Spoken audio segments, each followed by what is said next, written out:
Me dá agora, por favor, a imagem. O homem que você está vendo, a polícia já estava caçando há um bom tempo. E o que acontece? 9 meses ele estava em fuga, acusado de ter matado a tiro o ex-marido da mulher com quem agora ele estava casado. Aí o criminoso, ele disse na delegacia que teve uma crise de ciúmes e que achou que ela e o ex-marido fizeram um sapeque-aiá. Quando ela já estava com um bandido aí. Põe no Cidade. A prisão pôs fim a uma busca de 9 meses da polícia. Foi o tempo em que José Carlos Reis Kilg, de 32 anos, conseguiu ficar escondido. Ele é suspeito de matar um comerciante por ciúmes da companheira. O crime aconteceu em agosto do ano passado, na Lomba do Pinheiro, zona leste da capital. José Carlos teria entrado na loja e atirado contra o comerciante.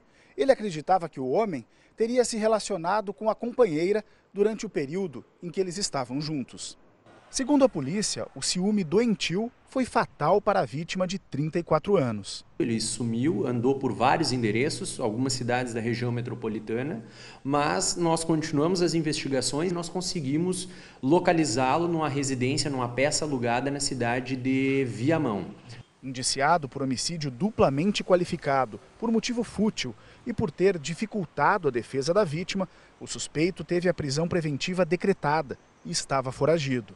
No local, a polícia encontrou um revólver calibre 38 com a numeração raspada, a mesma arma usada para matar o comerciante. Ele tinha alguns antecedentes policiais envolvendo violência doméstica e familiar contra essa ex-companheira dele. Na época que eles estavam juntos, o relacionamento era um relacionamento conturbado. Foi por isso que eles terminavam. Inclusive, durante o relacionamento, ele suspeitava que ela o traísse, o que ela não confirma. E, posteriormente, mesmo após o fim do relacionamento, ele entendia que ela era uma propriedade dele. E, por isso, ele foi atrás do suposto amante e acabou matando. Acabou matando. E esses dois aqui? Esses dois aí de cabeças baixas, o que ocorre? Um conversou com ele e disse assim, vamos roubar? O outro disse, vamos roubar. E o que nós vamos roubar? Ele disse, só carro 0 quilômetro. O outro disse, mas como? Vai por mim, que eu tenho experiência. Um tem 27 e outro 20, já são experientes. O que acontecia? Eles faziam o seguinte, eles não modificavam nunca. Eles iam na concessionária ver o carro e ver um carro, buscar para ver se comprava o carro e tal. E normalmente iam e pegavam a chave reserva do carro que estava dentro do porta-luvas ou dentro dos manuais do carro e saíam. E ficavam esperando. De repente, e eles ficavam ali, fazendo hora. Um dia, 2, 3. De repente, eles descobriam, ela está saindo do carro, que a gente tem a chave reserva. Imagina o tempo que eles perdiam, com a chave reserva. Quando o carro ia para o Detran para emplacar, está lá na fila, o cara levanta, vai tomar um café, eles entravam com a chave reserva e, sumiam com o carro. Foram presos quando estavam se preparando, quase que eu engasgo, para mais um golpe. Põe na Cidade. Carlos Eduardo da Costa, de 27 anos, e Luiz Henrique Sena, de 20, foram presos em flagrante no estacionamento coberto do Shopping Popular, quando tentavam furtar mais um carro 0 quilômetro. Eles são suspeitos de furtar 7 veículos do local nos últimos 2 meses e arrombar outros 5, todos novos. Só que esses não foram levados porque não estavam com a chave reserva no porta-luvas. Os dois se aproveitavam do procedimento padrão das concessionárias, de deixar a chave reserva junto ao manual do carro. O dono saía da loja direto para o Detran para fazer o emplacamento, sem se lembrar da chave extra. E enquanto esperava o atendimento, o carro era furtado. Ele deixava esse veículo por um tempo parado em um prédio aqui no Distrito Federal e depois, então, passava para os receptadores. Para chegar aos acusados, os investigadores passaram a monitorar os estacionamentos do Shopping Popular. Outro acusado conseguiu fugir no momento da abordagem. Os dois presos tentaram resistir e usaram um carro também roubado roubado para tentar atropelar os policiais que atiraram nos pneus. Eles vão responder por roubo qualificado, associação criminosa e tentativa de homicídio. Me dá a imagem, olha aí. Esse cara matou uma pessoa. Aí, ó, e esse é o irmão da vítima que foi pra cima dele. Por que você cometeu esse crime? Mesmo preso, ele olhou pro rapaz, irmão da vítima, e foi, e riu, né, com ironia. Olha, abre o áudio. Olha o desespero, olha o desespero. Eles mataram meu irmão! Eu quero olhar! Olha lá, ele olha pro irmão e ri. Abre o áudio. Repare, é a hora que... Por que você cometeu esse crime? Você destruiu minha família! Olha no meu olho, olha no meu olho! Monstro! Assassino! Miserável! Eles foram assaltar, a vítima disse, me devolve pelo menos o meu documento. Esse que tá rindo atirou e matou o rapaz. Pode? E o rapazinho ali, ó, claro, destruiu a família dele. Olha lá como ele ri, com ironia. Não tá nem aí. Olha lá. Põe no Cidade. Muito abalada, a viúva da vítima, principal testemunha do crime, não quis gravar entrevista. Além dela, funcionários do restaurante onde aconteceu o assassinato e um dos adolescentes acusados foram chamados para prestar depoimento. Essa é a etapa do processo que antecede o julgamento dos réus, 2 dos 4 acusados, já que os outros são menores de idade. O professor José Renato de Souza, de 39 anos, foi assassinado em agosto do ano passado, dentro de um restaurante no bairro do Cordeiro. O circuito de segurança do local registrou o momento em que os suspeitos entram no restaurante e fingem ser clientes. Só depois anunciam o assalto. José Renato entregou a carteira aos assaltantes, mas teria pedido para ficar com os documentos. Eles pensaram que o professor fosse policial e, nesse momento, um deles atirou contra José Renato, que ainda levou uma coronhada na cabeça antes de tentar fugir. Quando foi atingido novamente, os irmãos da vítima foram acompanhar a audiência de instrução. A expectativa é que dê continuidade ao processo e que haja uma punição, porque o grande problema hoje no Brasil é a questão da impunidade. A gente sabe que essas pessoas elas não vão passar 30 anos, 25 anos presos, mas que pelo menos se faça justiça e se tire esses elementos da sociedade, porque José Renato não foi o primeiro, com certeza não será o último. Os 2 acusados chegaram escoltados ao Fórum da Joana Bezerra. Marcelo Henrique dos Santos Silva e Severino Martins Canha estavam tranquilos, chegaram a sorrir. O irmão da vítima não se conteve e avançou nos acusados. Você matou a pessoa de bem, assassino! Você é um Por que você cometeu esse crime? Você destruiu minha família! Olha no meu olho, olha no meu olho! Monstro! Assassino! Miserável! Miserável! Você matou meu irmão! Você matou meu irmão! Você matou meu irmão! Você matou meu irmão! Eu te pegar esses caras! Eu quero pegar esse... Eu quero olhar! Eu quero olhar na cara dele! Eu quero olhar! Eles mataram meu irmão! Eu quero olhar! As testemunhas foram até a sala de reconhecimento para olhar os acusados. Os parentes de Marcelo e Severino acompanharam a movimentação do lado de fora da sala de audiência. Das 7 testemunhas convocadas, apenas 2 não compareceram. Um dos adolescentes apontados como participante do crime e um outro homem que teria dado abrigo aos suspeitos depois do assalto. Mesmo assim, a audiência iria acontecer, mas precisou ser adiada por causa de um conflito de interesses entre os 2 acusados acerca de quem atirou na vítima. Severino passou a acusar Marcelo como quem teria assassinado a vítima. Quem foi a ideia por esse assalto? Marcelo, não foi eu não. Foi ele que atirou? Foi. Pode perguntar, tem a câmera dizendo, a câmera filmou tudo. Marcelo não quis falar nada. Marcelo, por que você atirou? A audiência ficou para o dia 1º de julho. A família de José Renato aguarda que a justiça seja feita. Mas olha aqui, nunca a justiça, essa é que é a questão, Nunca a justiça é feita para a família da vítima, e com toda a razão.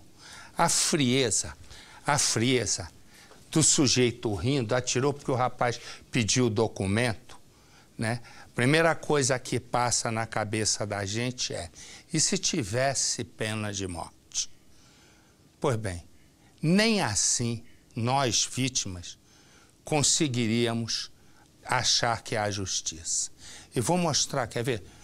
Troca aqui um instante. Aqui é um julgamento em Cleveland, nos Estados Unidos. Na verdade, né? O pai que acompanhou o assassinato, o julgamento do assassino da filha dele, ele vai e vê. Quando acaba a condenação, o sujeito foi condenado à morte por assassinar 3 pessoas entre 2012 e 2013. Primeira questão, olha a diferença dos Estados Unidos para o Brasil. O sujeito cometeu um crime, os crimes de 2012, 2013, foi preso, tempos depois, já está julgado e condenado à morte. Aqui demora 10 anos, 15 anos, né, para ter um julgamento. Nunca é antes de 5 anos, sempre é muito mais. Resumo, o que acontece? O criminoso sentou, disse, olha, não me lembro de ter matado a 3ª pessoa, não. As outras 2 eu matei, condenado à morte. O pai da moça que ele matou está ali esperando. Olha a imagem, se não é até mais forte do que a imagem desse rapaz agora que queria ficar frente a frente com esse tal de Marcelo que matou o irmão. Põe a imagem para mim. Repara, olha lá. Olha o pai. Repara, olha o pai voando. O pai voando. Repara o pai voando em cima, advogados correm, ele estava só esperando, olha lá, e o assassino ainda riu, ó, porque o assassino quando sai, também sai risonho, e o homem voa, pode botar um pouco de áudio, Jeb, por favor, era que só está muito alto aqui para mim, olha só, o pai se joga, o sujeito tinha acabado de ser condenado, a pena de morte por 3 assassinatos. Aqui o cara não paga nem 15 anos. Resumo, o pai se joga. Quer dizer, nunca, né? Nunca nós, as vítimas, por qualquer julgamento que haja, a gente vai, né, se sentir, ah, não, dessa vez fizeram justiça. Porque a dor é muito maior. É a dor desse homem que se atira, né, para ver se consegue esganar o assassino. Da mesma maneira que o rapaz aqui queria ficar frente a frente com esse tal de Marcelo. Qualquer que seja a pena, não tem solução, porque a dor é muito maior, não é, Faraó?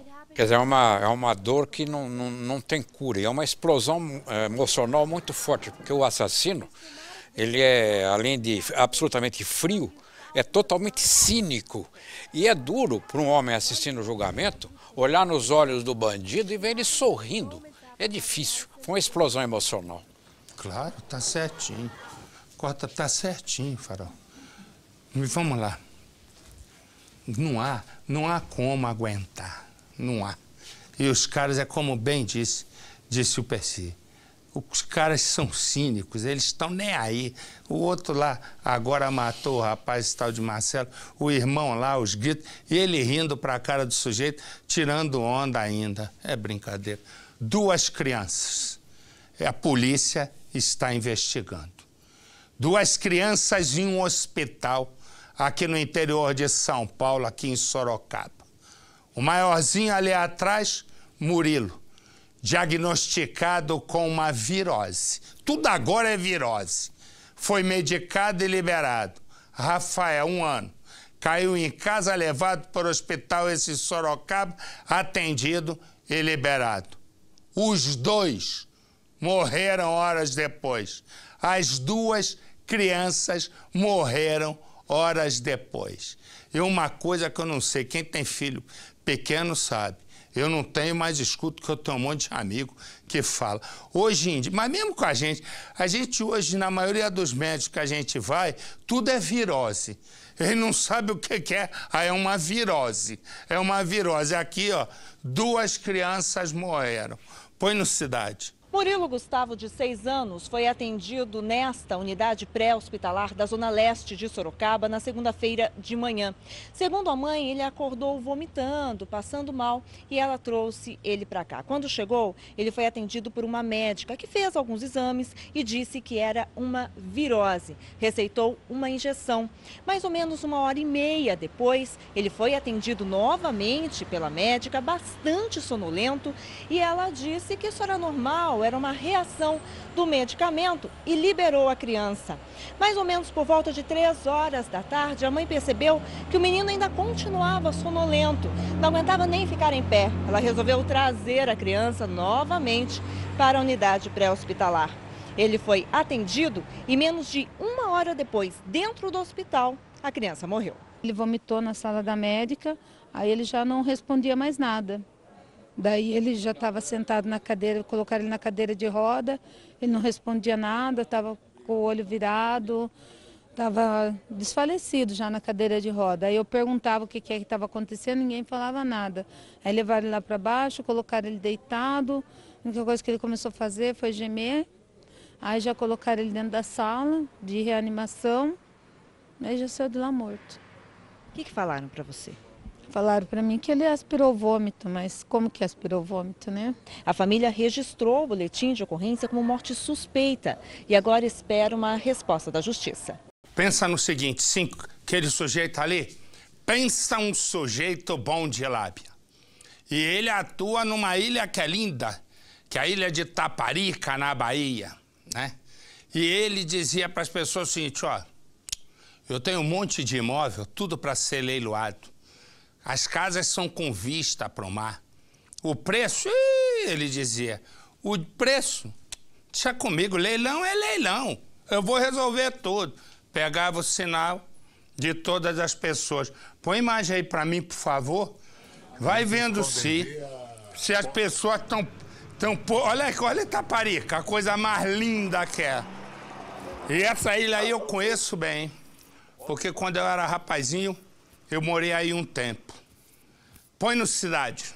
O sonho de ter uma casa na ilha de Itaparica, um dos destinos turísticos mais procurados da Bahia, parecia estar próximo de se tornar real. Entrada e prestações suaves e ainda com uma bela vista para o mar. Uma desconfiança, ele tinha a resposta a tudo que a gente perguntava. O suspeito de aplicar o golpe é Hamilton Marcelo Soares, que se passava por corretor. Ele é também funcionário da prefeitura local. Dizia que os imóveis tinham sido desapropriados por causa de dívidas com o IPTU e por isso iriam a leilão. Os interessados tinham que pagar um sinal para garantir a preferência. Eu paguei a entrada de 1.000 e 5 prestações de 300. Pelo menos 50 pessoas que tinham esse mesmo desejo também fizeram pagamentos e não desconfiaram da oferta, bem abaixo do valor de mercado. Acabaram caindo no golpe. Eram casas e terrenos localizados em um dos endereços mais valorizados da ilha. Esta aqui, a poucos metros do mar, está avaliada em R$500 mil. Mas no dia marcado para entregar as chaves, Hamilton não apareceu e muitas vítimas foram à delegacia para prestar queixa. Até o momento, estamos estimando em cerca de R$160 mil que foram tomados dessas vítimas. A imagem que você está vendo é de um cara, agora já são todos eles procurados, mas tudo começou com esse aí. O que aconteceu? Ele era procurado até que ele troca tiros com a polícia. Ele acaba sendo levado para um hospital. Por mesmo vigiado no hospital, ele conseguiu, olha aí a situação que ele estava, assim, ele conseguiu pular o muro, pulou o muro do hospital e fugiu, mas acabou recapturado. Põe no Cidade. A busca pelo criminoso foragido chamou a atenção dos curiosos, que se aglomeraram na rua. Francivan Paiva de Souza, 23 anos, é um dos comparsas de Fábio. Acolheu o fugitivo em sua casa e ainda tentou fugir da polícia, mas foi preso. O pai só chegou batendo na porta da minha casa, simplesmente eu abri o portão para ele, só isso, foi só isso. Só. Você já conhecia ele? Conhecia ele, né? Conheço ele. Sabia que ele é ladrão? Sabia que ele estava preso, não sabia que ele tinha foragido, não. Sei que ele é ladrão também, não. E por que você acabou fugindo também, quando viu a polícia? Porque por esses atos que eu fiz lá, porque eu não deve ter feito isso, né, Pedro? Mas quem é um amigo e o outro vai precisar, a pessoa não vai ajudar, eu ajudei ele. Só abri o portão, ele entrou lá e perguntei que ele estava preso, foi o que estava, e aí ele falou que tinha saído, o advogado tinha tirado ele. E só isso Agora mesmo. complicou a sua situação, né? Complicou, né? Já tem passagem pela polícia, né? Tenho isso. Fábio Andrei Carvalho de Souza foi preso no mês passado, após fugir da polícia e troca tiros com a guarnição. A prisão aconteceu no conjunto Arboreto. Ele foi baleado e levado para o hospital, onde passou por cirurgia para a retirada da bala. Desde então, se recuperava na unidade de saúde. Mas logo pela manhã, quando foi tomar banho, acabou fugindo do hospital. A polícia começou as buscas pelo acusado. E, através de denúncia anônima, foi descoberto o local do esconderijo, foram presos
dinheiro, ela jamais se recusaria a ajudar. Só se ela não tivesse mesmo, não tivesse condições. Era perigoso ela tirar como diz, do sustento dela para dar para ele. Dona Ica morava sozinha nesta casa. O irmão a visitava todas as manhãs. No dia do crime não foi diferente. Só que ao entrar na casa, encontrou o bandido no quintal. O suspeito correu e fugiu pelo portão da frente. Ao chegar em um dos quartos da casa, seu Alcindo viu uma cena que dificilmente vai sair da memória. A irmã, caída no chão, já sem vida. Depois de matar a idosa, o jovem se escondeu por alguns dias em um sítio em São José da Bela Vista. Depois veio aqui para Franca. Um irmão do rapaz o convenceu a se entregar para a polícia. Para o delegado que investiga o caso, o jovem disse que não teve a intenção de matar a aposentada. Ele também levou os investigadores a um terreno em São José da Bela Vista, onde descartou documentos e outros pertences que roubou da idosa. O jovem teve a prisão temporária decretada e saiu da delegacia direto para a cadeia. A prisão do assassino não vai trazer Dona Ica de volta, mas agora a família e todos que cobravam por justiça podem se sentir aliviados. Achei bom. Achei bom não com revolta, mas achei bom próprio para a família e para todas as pessoas da cidade. Abre o áudio!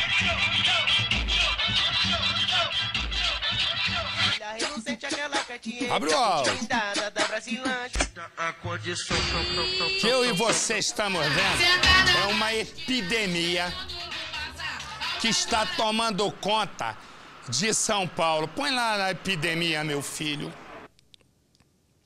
O que acontece agora?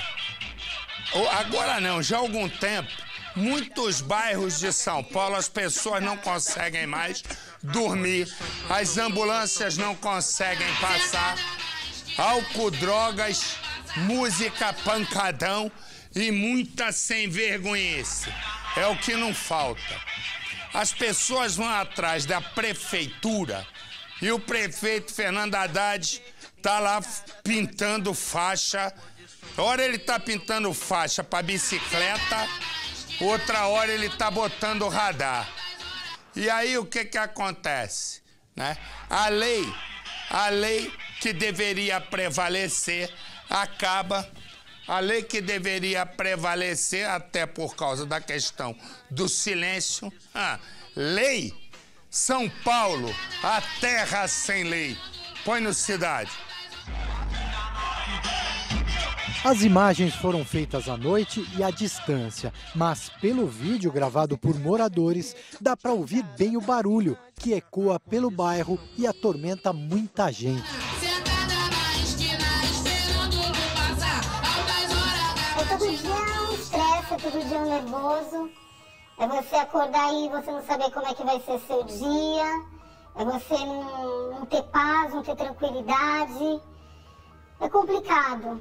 Você não poder abrir a janela da tua casa porque o cheiro da droga tá dentro da maconha, tá dentro da tua casa. Este pancadão reúne jovens na região central da capital. São mais de 300 pessoas por noite.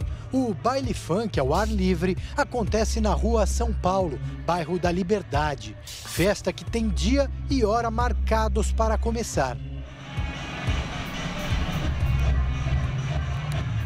Acontece todos os sábados. Geralmente a partir da 1 da manhã já começa a ter uma movimentação de som alto e as pessoas vão chegando. O pico de pessoas dá entre 2, 2h30 da manhã e vai até 6, 7 horas da manhã. Os moradores têm receio de serem reconhecidos pelos participantes do evento, por isso não querem mostrar o rosto. Estas fotos até lembram um carnaval de rua, mas o registro foi feito em uma noite comum na rua Taguá, também na região central. A rua fica próxima a 2 faculdades e há tempos é um ponto de concentração de estudantes no meio da semana.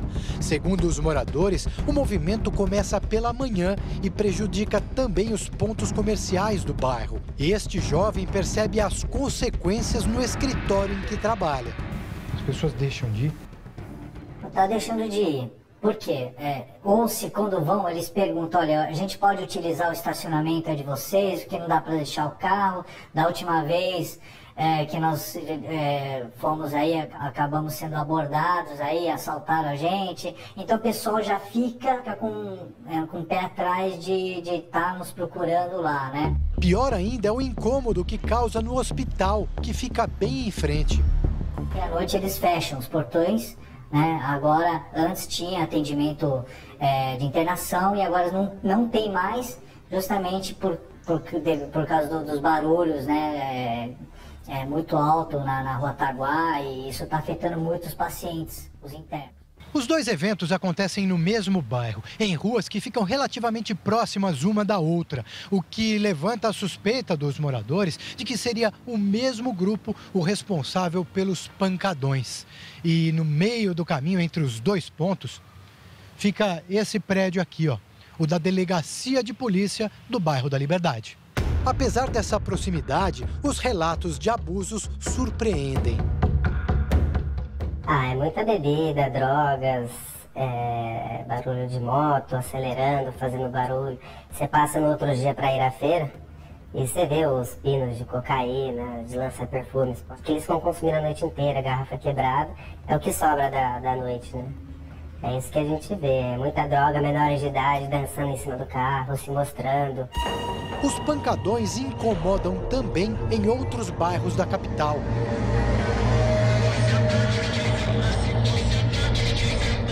Som alto, luz e confusões perturbam o descanso dos moradores.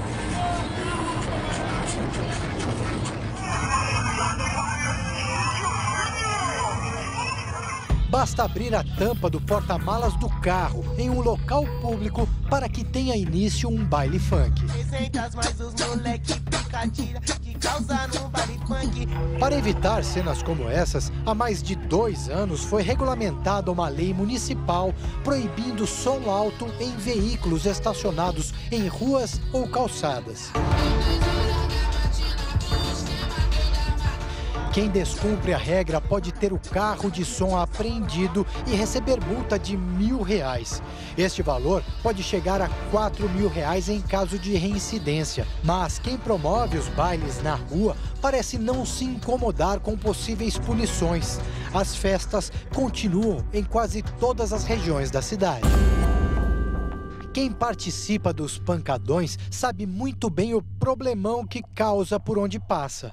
Se você parar assim na rua, em qualquer lugar com um som desse aí, na porta de alguém, a pessoa vai chamar a polícia, não tem jeito. Na região da Liberdade, os vizinhos esperam uma solução para que buscar a filha na escola volte a ser uma atividade tranquila do dia a dia. E a gente não tinha esse problema, né? E na volta era uma alegria, porque elas queriam vir contar o que tinham feito na escola, enfim, como é que tinham passado o período dentro da escola. E agora parece um momento de fuga, que a gente está tentando resgatar a minha filha da escola e está tentando fugir o mais rápido possível do local.